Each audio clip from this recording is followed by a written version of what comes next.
And welcome in. We're here with Dana Byerley, and he is a club member for the Ham Radio Club. Yep. Did I get that right? Cullman Amateur Radio Club. Cullman, you're not a professional? No.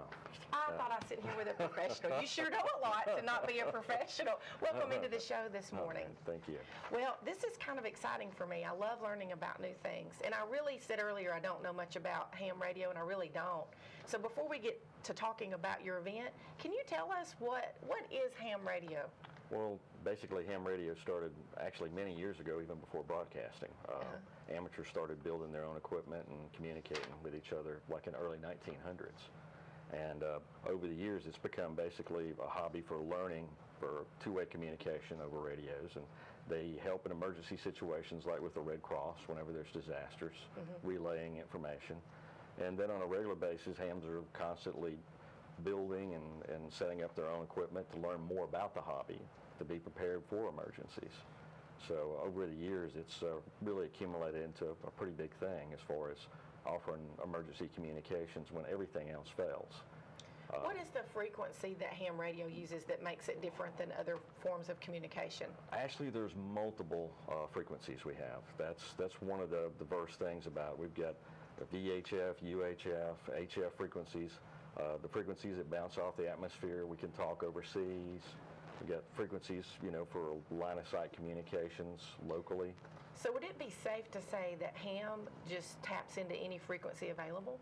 Well, no, we've got designated bands to operate on, but we have enough bands that they're set up for whatever occasion you might need it for. Whether you're just wanting to use something locally, or if you're wanting to talk far away, we've got the different frequencies to do that. With all of the many ways that we can communicate with each other now, and there are hundreds, it seems, of ways. Why do you think ham radio has stuck around since the 1900s? Probably because of the fact of all the volunteer bases of people working with it and learning from it. Many things were tested on ham radio before they actually went out to public. Like, for instance, like the text messaging that all these kids want, it was actually tried on ham radio. They had a mode known as packet where you could send data over the ham radio, and it would appear on your computer screen in a text message. Wow. And this actually was done like back in the late 80s, all this was tested. So a lot of that was done before it ever went on to the cell phones. See, I didn't know that. Yeah, and then like the wireless, networking stuff that we have now, a lot of that was tried and tested over ham radio for many years before that went to public. So a lot of things are learned, from ham radio. It's kind of the testing ground for many things. Well, I kind of made a joke about watching the movie Frequency, and I don't know if you've even seen that movie, but it's a great movie. But it seems to me that Hollywood tries to tap into the ham radio, not just on that, but I could probably name 10 movies right now if I thought real hard that they talk about it, or that's the premise for hearing things in outer space and those kinds of things. Why do you think that is? Why is ham why are people so interested in that? I guess probably for the fact that that's just kind of the starting ground for a lot of the wireless technology. It's all kind of started with amateur radio. And it's been around for so many years, used for so many things. Like when we had the April 27th tornado. Yes. Our stuff was up and working. We were relaying information of damages and stuff to other counties through networks of other ham operators. That were set up like in Huntsville and Birmingham. We were able to relay lots of information to them when everything else was down. This is probably a really stupid question, but I'm going to ask it anyway. Okay. Tell me the difference between talking on a CB radio and a ham frequency. I mean, what's the difference? It looks the same to me. Well, the big difference is with ham radio, you actually have to take a test and pass it, and you get call letters that are assigned to you. Oh, okay. So that way you're held accountable for your actions on the air. If you do something wrong, they know your call letters. And so it's regulated. It's regulated. Right. You can be reprimanded for doing things. With CB is not regulated. You do not have a license. You can go to Walmart, buy one, hook it up, and talk on it. Right. And there's no accountability on it. And it's kind of gotten out of control over the years with a lot of misuse for that very reason. Sure. Okay. In its time, back in the early 70s and 80s, actually it was pretty good before it got deregulated. Back then you had to have a license. But after they pulled the licensing on it, it's kind of gone astray. It's not near what it used to be.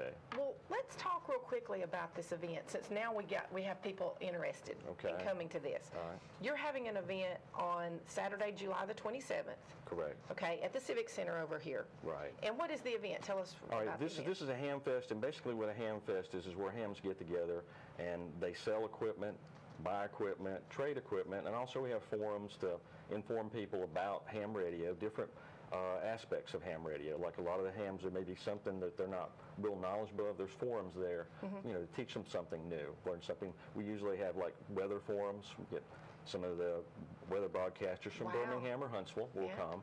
And then we have some people that are some type of, I guess you could say, resident experts of different things in ham radio to do forums, explain things. And what's the admission price to this? It's on here, $5 admission. Okay. And like if someone wanted to come and sell any kind of electronic gear, the tables are like $10 a piece, which is, you know, very reasonable. price. Oh my goodness, that's almost free. Yeah. Well, that's a great thing, and people that are maybe a little bit interested could come and find out, even if they haven't already been doing some of the ham radio. Absolutely, and we'll have handout material there for people that might be interested in becoming a ham. There's a lot of information in that. Our local club here, we actually do testing here. Not a lot of clubs do that.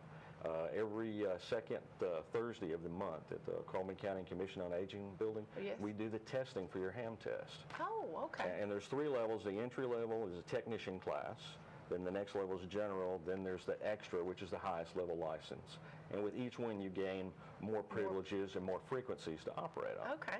So. Well, give us a number, a way to contact you or get the tickets, or what's the best contact information? Okay. For us, our website, which I think they may have up on the screen, they do.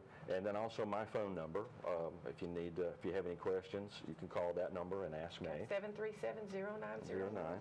Well, they're giving me the sign that it's time for us to finish, and there's so many other things we could talk about. Oh, yes. The important thing is when we see this ham fest around town, that you're not going to be eating at this. There is no ham. No. This is about radios. That's right. So tell everyone you know that if they're interested in this ham frequency radio, then they can come and learn more about it. Thank you so much for joining us today. Okay, and I appreciate you guys taking the time to have me on here, and hope to see some people come out to see us. I bet you will. Thanks. All right. Stay tuned. Thank you. Back after these messages.